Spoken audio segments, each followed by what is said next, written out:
All right, welcome. Um, my name is Richard Davison, and I'll be presenting Participate in Safe Work Practices. Okay, you good with that?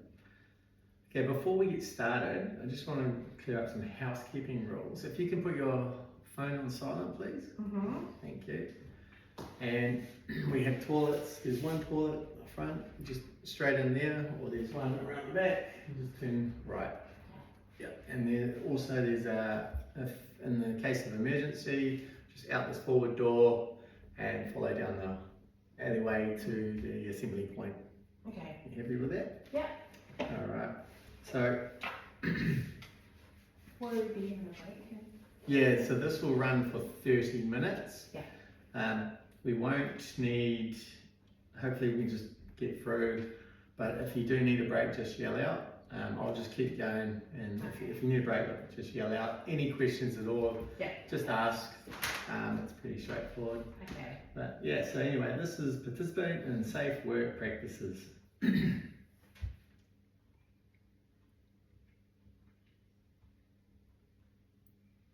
In the hospitality workplace, there are many hazards and dangers which can cause injury, disease, or even death to you and others. So being safe in the workplace is very important.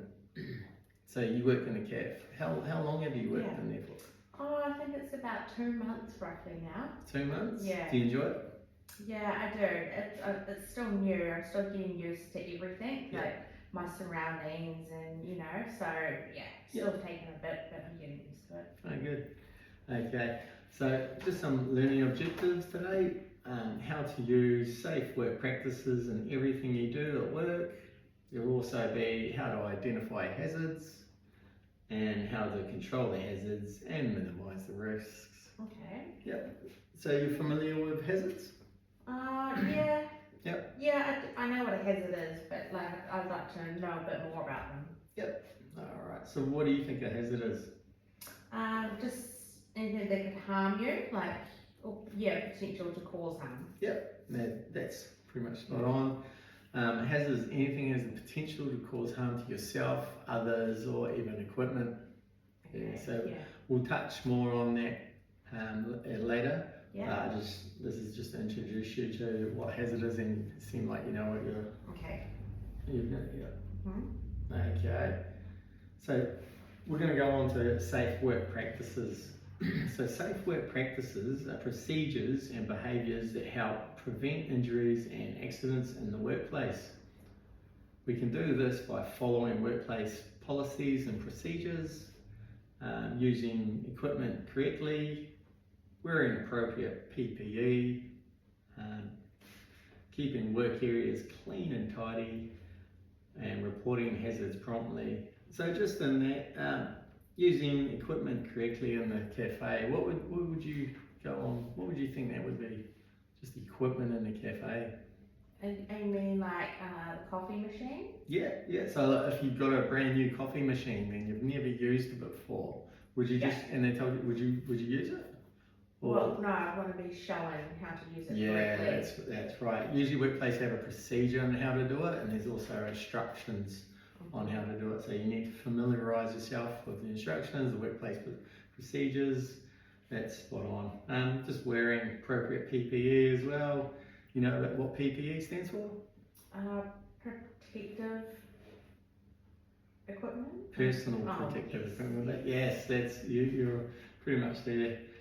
So that's just basically gloves, footwear, glasses, aprons, whatever you need to prevent you from getting in the way of harm. Okay.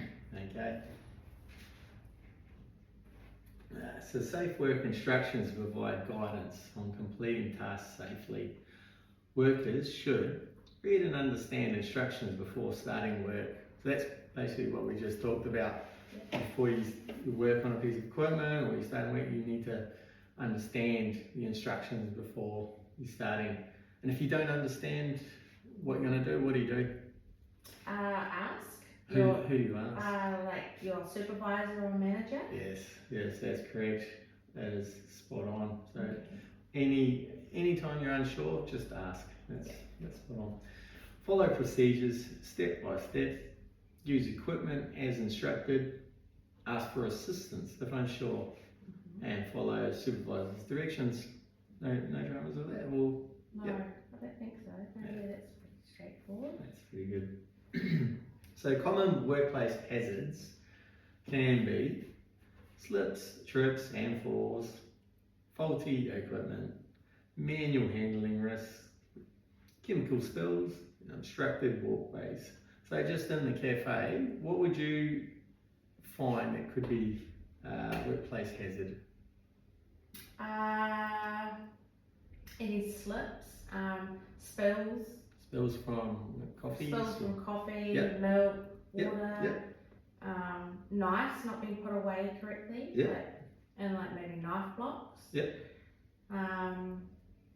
Cords that are left, maybe like cords that are kind of in a walkway. Yep. Yeah, things like that. Yeah, that's spot on. You report hazards immediately to help prevent injuries. Yeah. Yeah, good work. So, personal responsibility for safety. Every worker has a responsibility to work safely at all times. So, just on working safely at all times, say you're on your break and you see a hazard, and do you wait to the end of your break, or do you just report it straight away? What would you do? No, I'd bring it up straight away. Straight away? To my supervisor or manager. Yep, no, that's exactly right. That's perfect. So follow workplace procedures, wear correct personal protective equipment, report incidences and near misses, and participate in workplace safety activities. And just remember, safety is everyone's responsibility. So you're all happy with that? Yeah. Yeah. Mm-hmm. No worries. Alright, so this is just a recap. So there's benefits of the safe work practices. It reduces workplace injuries and incidents, improves safety awareness, ensures tasks are completed consistently, protects people, equipment and the environment. Also help meet workplace and legal requirements.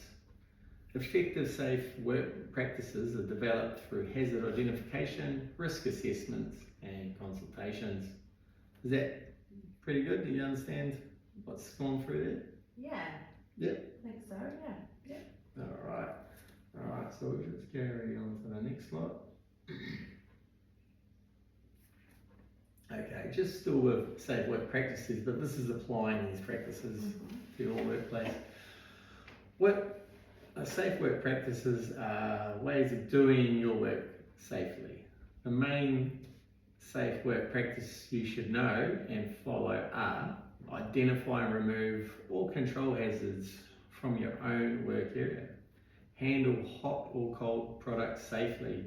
So just on that handling hot products safely, say you've got hot coffee, and you need to get it somewhere, would you be, how would you do it? Would you be running? Would you be slowly? What would you handle it? Well, yeah, we would obviously walk slowly.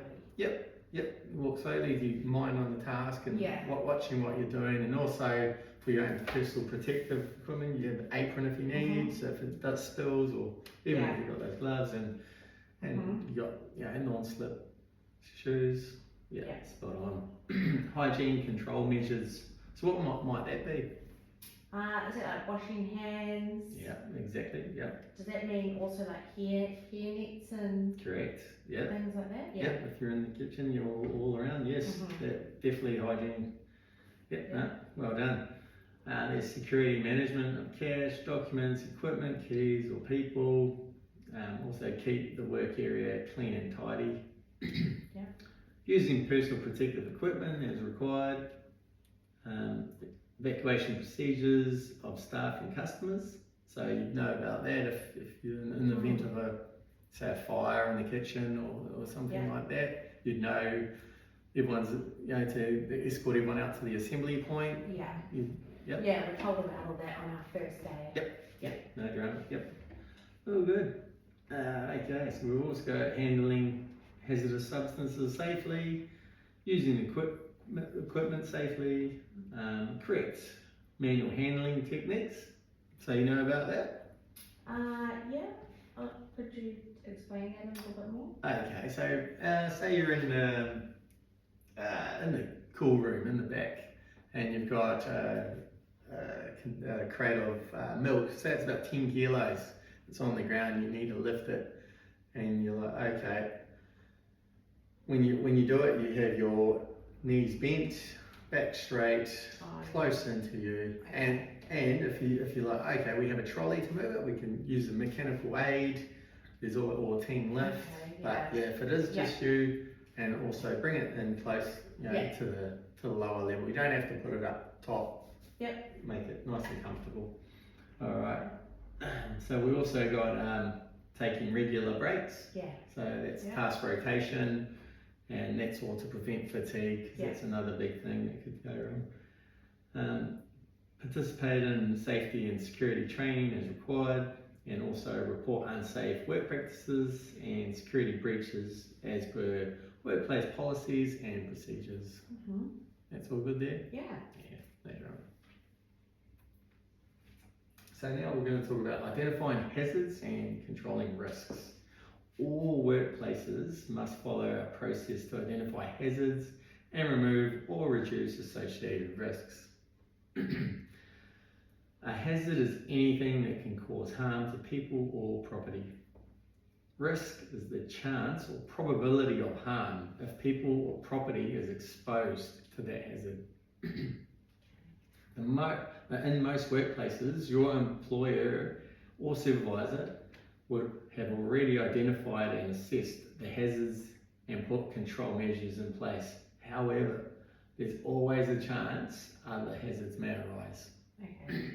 Yeah. So therefore, workers must know how to identify workplace hazards and associated risks, implement the recommended controls, and report health and safety concerns. So just touching on that, say you've been sweeping the floor and you go to put your broom back, and it's sort of, as you walk around, you hear it land on the ground. What could that potentially create? A hazard. And what sort of hazard? Like a trip hazard? Trip hazard, exactly. So it's being mindful of your workplace environment, what you're doing, and not creating any other potential risks or hazards. Yeah. Yeah, no, good work. So what we're going to do now is activity. Yeah. So this is a hazard identification. Mm-hmm. If I can get you to just have a look and see if you can see any hazards in here, and just mention them out to me. Well, the first one I see is the man not bending down correctly, like not using the proper handling technique. Okay. Bending. Yep. Like his knees aren't bent and Knees his are back's pretty straight, aren't they? And his back's not straight. Yeah, it's a bad posture. Yeah. Yeah, definitely. That's one. Yep.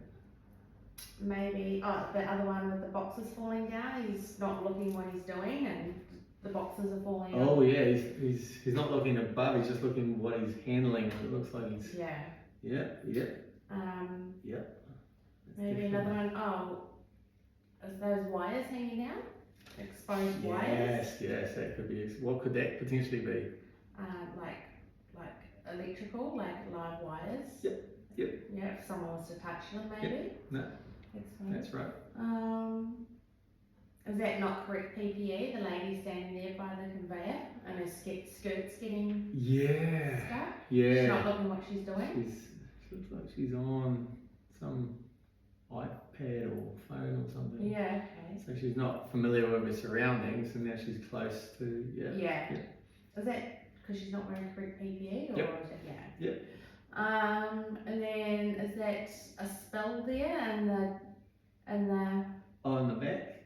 forklift? It looks like a potential leak maybe on the forklift. Okay. So what could that create? Is it like a slip? Yeah, slip hazard. Slip hazard? Yeah, slip. Yep. And there's no signs out maybe? I don't know. Yeah. All of them? that looks like you've touched on most of them. Let's have a look. Oh. Yeah, so you've got the posture. He's obviously Yeah. bent over. Also, he's got what are they called? Flip flops or thongs, Oh, jandals, if you will. candles. Yeah, okay. But he's also so for Yeah. that workplace environment, you would need steel cap shoes. Yeah. So we've got also the lady here who is not aware of her surroundings and Yeah. her skirt probably not right for the environment again, Yeah. and that's getting caught. And you've got the boxes that in his dress. He's wearing gloves, but he's not watching really what he's doing. Okay. And we've got the exposed wiring, so that could be a potential hazard. Yeah. And then there's two at the back with the forklift. Yeah. No, that was good work. My arm's just a little bit. Your arm? Yeah, it's a bit sore. Oh, okay. Would you like to take a break, or what would you like to do? Oh, I'm happy to sit here. Yeah. I'm alright. You sure? Just want to do a little break? Yeah. Alright, would you want some water or anything? Oh, yes, I'll please. get you some water.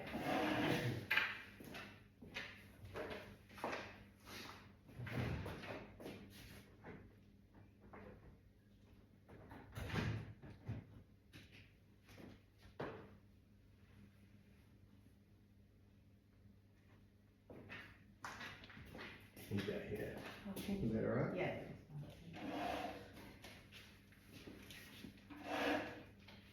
Yeah, just take your time. If your arm's sore, obviously just have a break, just relax. Yeah, thanks. Yeah.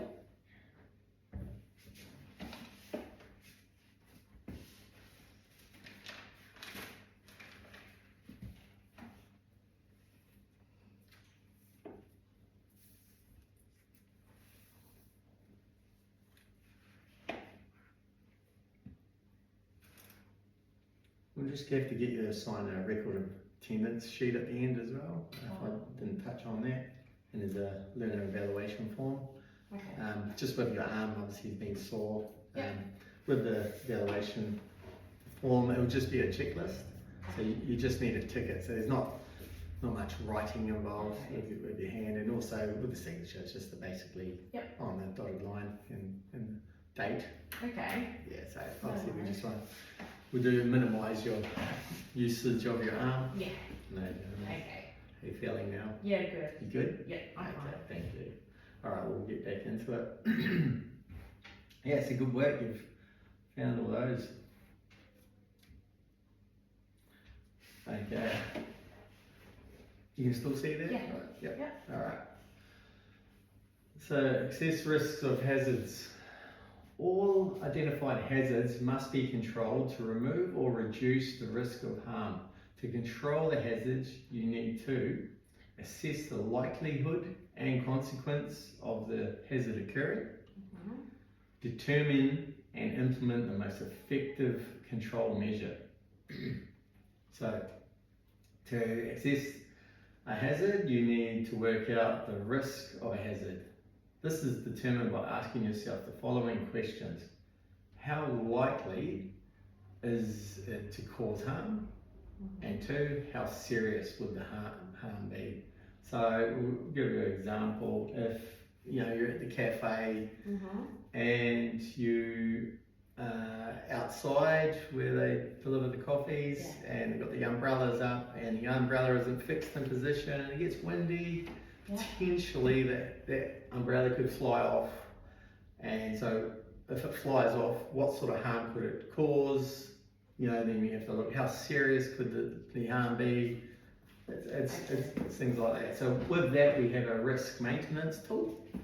So the combination of the likelihood and the consequence provides the overall risk category that is assigned. To determine the overall risk category, you need to use a risk maintenance tool. So the tool is used in your workplace. It should be part of your risk management procedure or hazard assessment forms. They also at some places have it on the computer. You all good with that? Yeah, what if you don't know, like if you don't have access to the internet or don't know how to use the internet? Okay, so yeah, firstly you can ask your supervisor about methods of getting on, but it's what I can give you a quick base of. If you do need to access the computer and search, you can go onto the search bar, go onto Google Chrome search bar, and there's also with the workplace they can have certain tools that can get you to the risk tool maintenance. Okay. And it's the same with SDS materials as well. Okay. They have all that, and it's basically a search engine. You can find it, and it's all presented to you. Is that like an intranet? Yes, exactly. Yeah. So Okay. your own work provides it. You don't have your own sort of little system. Okay. You can get quite good, but get into it. I think it's a very good thing. Anyway, sorry. The tool is used in your workplace to be part of of your risk management procedure or hazards. So no matter what tool is used in your workplace, the level of risk is calculated using the following formula.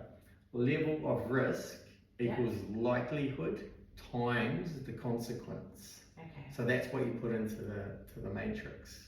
And then it comes up with how, say with the umbrella, how the potential for harm or the likelihood, or and then you can assess it and go from there. So does that understand? Yeah, okay. Yeah, good. Okay. Alright, so here are some examples of common hazards and their potential risks. So we've got some manual handling, musculoskeletal disorders such as damage to joints, ligaments and muscles. Gravity, fractures, bruises, lacerations, dislocations, concussion, permanent injuries or even death. So noise, permanent hearing, damage or even loss of hearing.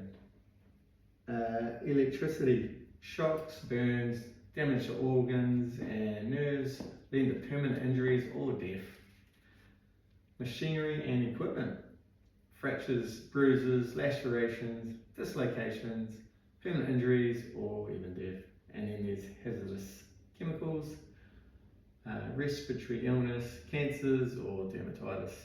You all good with that? Yeah. So just touching on before the manual handling, just here they've got the 2-man lift and they're holding it at the right position. Yeah. Okay. Okay, so examples of common hazards and their potential risks.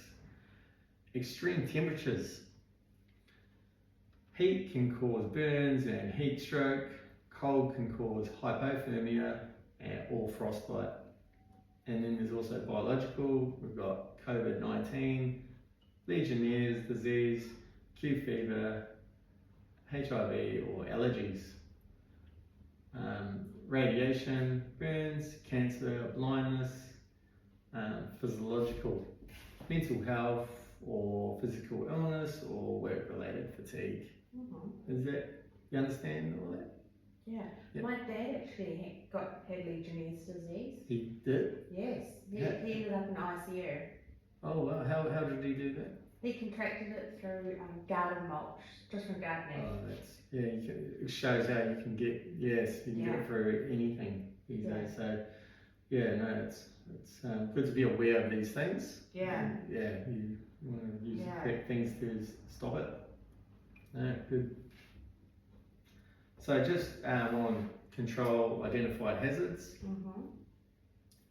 Once you've identified something in the workplace that could cause injury or illness, you should discuss with your work team or your supervisor how to eliminate the hazard and how to do something to minimise or reduce the harm that might cause. Yeah. So what we have here is what's called the hierarchy of control, and I'll run through it with you.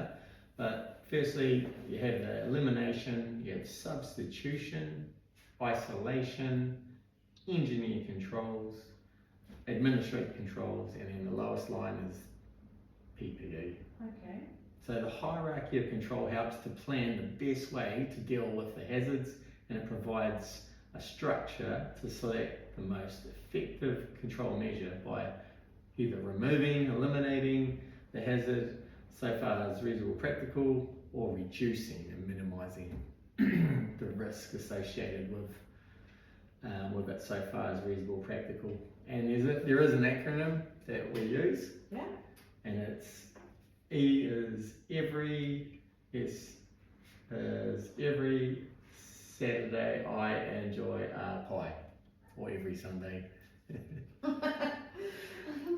it every or what? Pie. Oh, okay. Sorry.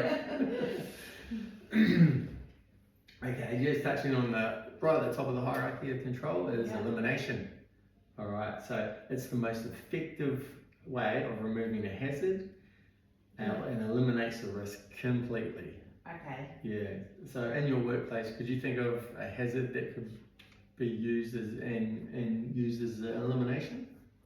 Would that be like if you spilt something, Mhm. like mopping it up or wiping it up straight away? Yep. So you've got there's then a hazard. There's a potential for slips, trips, and falls. And rather than just putting signage or barricading, which is lower down the line, you can remove the hazard completely.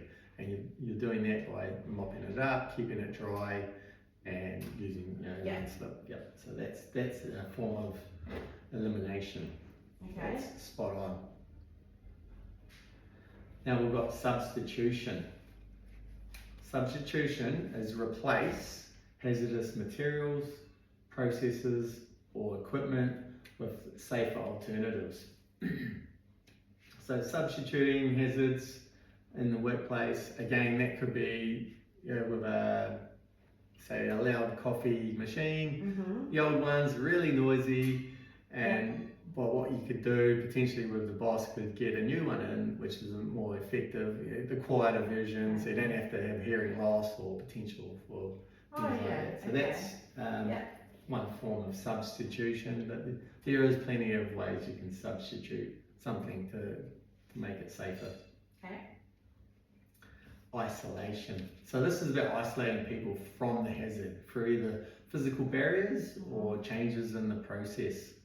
So when you have a hazard, say again we'll go back onto the slippery floors or big trip hazard or something like that, and rather than trying to clean or fix the problem directly, you can put hard barricading up and signs to prevent people to coming into that area. So that's isolating people and keeping them out of the way of harm. Yeah.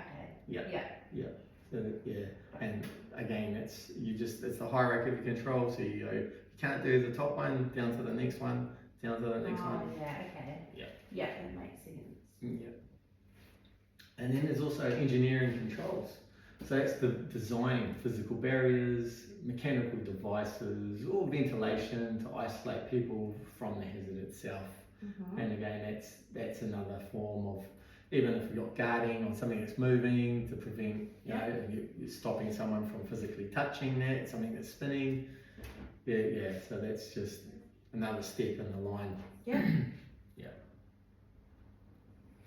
And then getting closer to the end, we've got administrative. So that's changing work methods, training, or policies to reduce exposure to the hazard itself.